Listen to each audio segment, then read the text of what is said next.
Sabi nila nakakapagpabata to. Try natin. Actually, gumagamit talaga ako ng gua sha. Ayan. Pero ito, iba naman klase siya. Kasi, brush. Tapos, pwede siyang gamitin sa iba't ibang parte ng katawan. Kasi, maganda rin daw siya sa blood circulation. Tapos, doong sa mga cellulites. Pero, isa sa para bang may nagamit niya, yung parang sa lymphatic drainage. Ganyan siya. Try natin. Ano to, parang bago ka maligo, gagamitin mo siya. Kasi para ma-exfoliate din, no? Mawala rin yung dead skin. Ayan. Try natin, ha? Kung talagang, actually, yung kasing gua sha, kailangan, pag ginamit mo, meron kang moisturizer, o yung para bang, para hindi magkaroon ng, ng friction, hindi ma-damage yung skin. Ito, pwede siyang gamitin ng wala kang nilalagay. Tingnan natin kung totoo. Pag namumula kasi yung mga warts ko. Kaya pag ganyan yung leeg ko, may nilalagay kasi ako. First time ko siyang na-try. Kakadating lang niya kahapon. Ayan.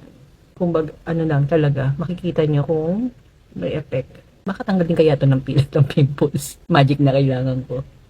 Maganda to sa may mata. Kasi yung gua sha, nahihirapan akong gamitin sa may mata. Baka kasi may ma-damage na ugat. Lagay nyo, effective ba? Ang dami niyang benefits. Ito, kasi hindi ko makakabisado. Ayan, nakaka-remove ng dead skin. Tapos, nakaka-smoothen ng complexion. Promotes better blood circulation for healthier skin. Helps in reducing the appearance of cellulites. Oh. Ideal for anyone seeking a glowing and smooth skin. Those looking to improve their skincare with, malabo kasi pagkaka-picture ko, with a versatile brush. Oh. Dito naman tayo sa kabila. Nakikita nyo ba? Ako hindi ko masyado mapansin. Pero kasi alam ko naman yung gua sha, hindi naman siya magic. Kumbaga, yung tagal ng pagkakagamit. Ganun yung effect niya. Yan, ganyan lang. For me, ang mahirap lang dito yung paglilinis. Pero mas madali siyang gamitin compare sa gua sha. Kasi ang gua sha nga, iingatan mo sa parting dito sa mata na mas siya. Mas maganda siyang gamit sa mga delicate part. Tapos pa nga siya. Pwedeng gamitin kahit sa ang part ng katawan. Mas madali siyang gamitin. Ayan, hindi ako takot sa gua sha kasi iniingatan ko yun sa parte ng mata.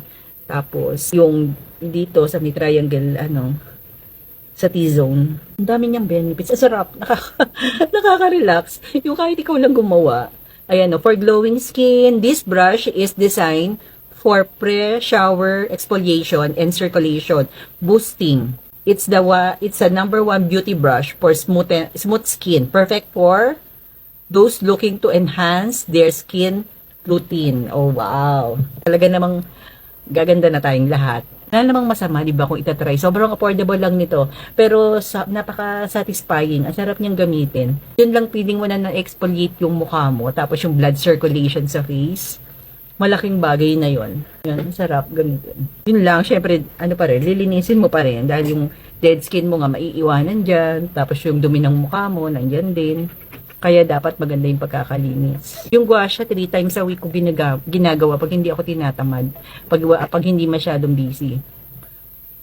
Sarap niyang gamitin. Yan, para maging hugis bigas.